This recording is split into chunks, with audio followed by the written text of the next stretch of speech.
നമ്മോടൊപ്പം എത്തിയിരിക്കുന്നത് ശ്രീലക്ഷ്മി അറക്കലാണ്. സ്വാഗതം. നമസ്കാരം. എവനായിരുന്നു ഞാൻ കരുതി കൊല്ല മാന്യന്മാരുമായിരിക്കുന്നു. ഇന്നലെ ഫുൾ എയറിലായിരുന്നു പൊതുവെ സംസാരം ഉണ്ട്, അങ്ങനെയാണോ?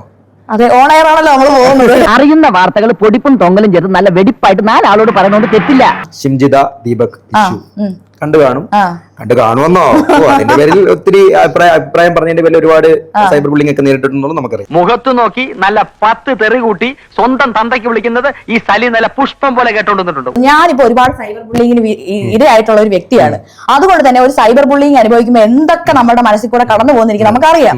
അതുകൊണ്ട് തന്നെ ഒരാളെ സൈബർ ബുള്ളിങ്ങിന് ഇട്ട് കൊടുക്കണമെന്നാണ് എന്നുള്ള നിലപാട്. അതുകൊണ്ട് തന്നെയാണ് ഞാൻ ആദ്യം തൊട്ട് ഷിംജിതയ്ക്ക് വേണ്ടി വാദിക്കുന്നത്. എന്നോട് പലതവണ ഞാൻ പറഞ്ഞിട്ടുണ്ട് തന്റെ ഈ കക്കൂസ് വാ കൊണ്ട് ചളബള ഓരോന്ന് വിളിച്ചു പോരുന്നത്. പറയുന്ന ന്യായമായ ആവശ്യങ്ങളൊക്കെ അംഗീകരിക്കുമ്പോൾ തന്നെയാണ് ഞങ്ങൾ ഈ ഷിംജിതയുടെ വിഷയത്തിൽ എതിർക്കുന്നത്. അപ്പൊ ചിന്തിച്ചോക്ക്, താങ്കളുടെ ചിന്തയിൽ എന്തോ തെറ്റില്ല. ഇതുപോലത്തെ ഒരു തെറ്റൊന്നുമില്ല. എന്റെ ചിന്ത തെറ്റുന്നില്ല. എന്റെ ചിന്ത തെറ്റ്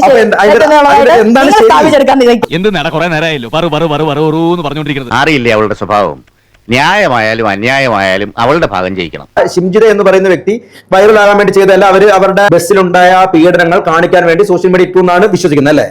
ആ ബസ്സിലുണ്ടായ പീഡനങ്ങൾ കാണിക്കാൻ വേണ്ടി തലച്ചോറ് ഫെമിനിസത്തിന് കൊടുത്താൽ ഇതാണ് പ്രശ്നം.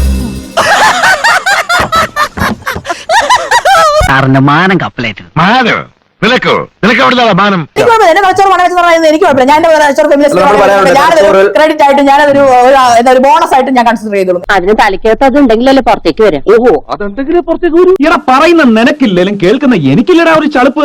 അവർ കൃത്യമായിട്ട് സോഷ്യൽ മീഡിയയിൽ വൈറലാകാൻ വേണ്ടി ചെയ്ത ഒരു കോപ്രായമായിട്ട് ഇത് കാണുന്ന ബഹുഭൂരിപക്ഷം മലയാളികളും ഞാൻ വിശ്വസിക്കുന്നു. ഞാൻ ഒരു മാധ്യമത്തിൽ എന്ന് പറയുന്ന ഒരു 85% മലയാളികളും വിശ്വസിക്കുന്നത് അത് അവർ വൈറലാകാൻ വേണ്ടി കാണിച്ച കോപ്രായമായിട്ടാണ്.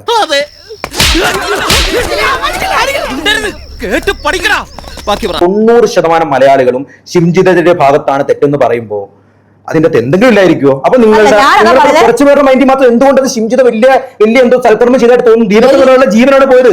ഇവരുടെയൊക്കെ തലയിൽ ഈശ്വരൻ തലച്ചോറിന് പകരം കൊടുത്തിരിക്കുന്നത് കളിമണ്ണാണെന്ന് എനിക്ക് തോന്നുന്നു. ഷിംജിതയെ എങ്ങനെ ന്യായീകരിക്കാൻ പറ്റും? ഷിംജിതയെ ന്യായീകരിക്കുന്നത് നമ്മളിപ്പോ ഷിംജിത എന്ന് പറയുന്ന ഒരാളുടെ ഏതൊരു വ്യക്തിയാണെങ്കിലും അയാൾക്ക് കുറെ റൈറ്റ് ഉണ്ട്. നമ്മുടെ പ്രതികൾ ഇപ്പൊ നമുക്ക് ഒരു കൊലപാതകത്തിൽ ശിക്ഷിക്കപ്പെട്ട ആൾക്കാർക്ക് വരെ റൈറ്റ് ഉണ്ട്. അപ്പൊ നമ്മുടെ സമൂഹമല്ല അതിനെ കല്ലെറിയാൻ. ഇവിടെ തർക്കശാസ്ത്രത്തിൽ PhD എടുത്തവളാണ്, പറഞ്ഞു ജയിക്കാൻ പറ്റില്ല. ഈ ഫെമിനിസ്റ്റുകൾ എന്ന് പറയുമ്പോൾ കുറച്ച് മാറി ചിന്തിക്കുന്ന ആൾക്കാരാണല്ലോ. അപ്പൊ അവർക്ക് എന്താണെന്ന് വെച്ചിട്ടുണ്ടെങ്കിൽ ഇപ്പൊ ഞാൻ മാത്രമല്ല, ഡോക്ടർ മാളവിക ബിന്നി എഴുതിയിട്ടുണ്ട്, പ്രീത GP എഴുതിയിട്ടുണ്ട്, അങ്ങനെ ഒരുപാട് ഫെമിനിസ്റ്റുകൾ എഴുതിയിട്ടുണ്ട്.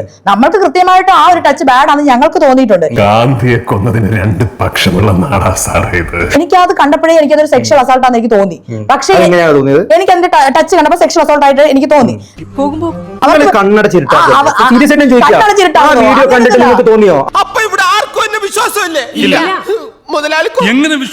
എന്താ ഇങ്ങനെ ശ്രീഷ് പറയുന്നത്? സോഷ്യൽ മീഡിയ നമ്മൾ കണ്ട ഒരു വീഡിയോയിലെ കാര്യം ഞാൻ പറയുന്നത്, അതിനകത്ത് നോക്കി കാണുന്ന ഒരാൾക്ക് മനസ്സിലാകില്ല. അങ്ങോട്ട് പോയി മുട്ടിയിട്ട് പിന്നീട് പുള്ളി ചെയ്തിട്ട് നിങ്ങൾക്ക് മനസ്സിലാകാൻ നിങ്ങൾ 90% ആൾക്കാർക്കും അങ്ങനെ മനസ്സിലാക്കി എനിക്ക് ഇതിനകത്തൊന്നും പറയാനില്ല. പക്ഷെ ഞാൻ പറയുന്നത് 90%ന്റെ വെളിവാണോ അതോ ശ്രീലക്ഷ്മിയെ പോലെ ഒരു 10%ന്റെ വെളിവിനാണോ?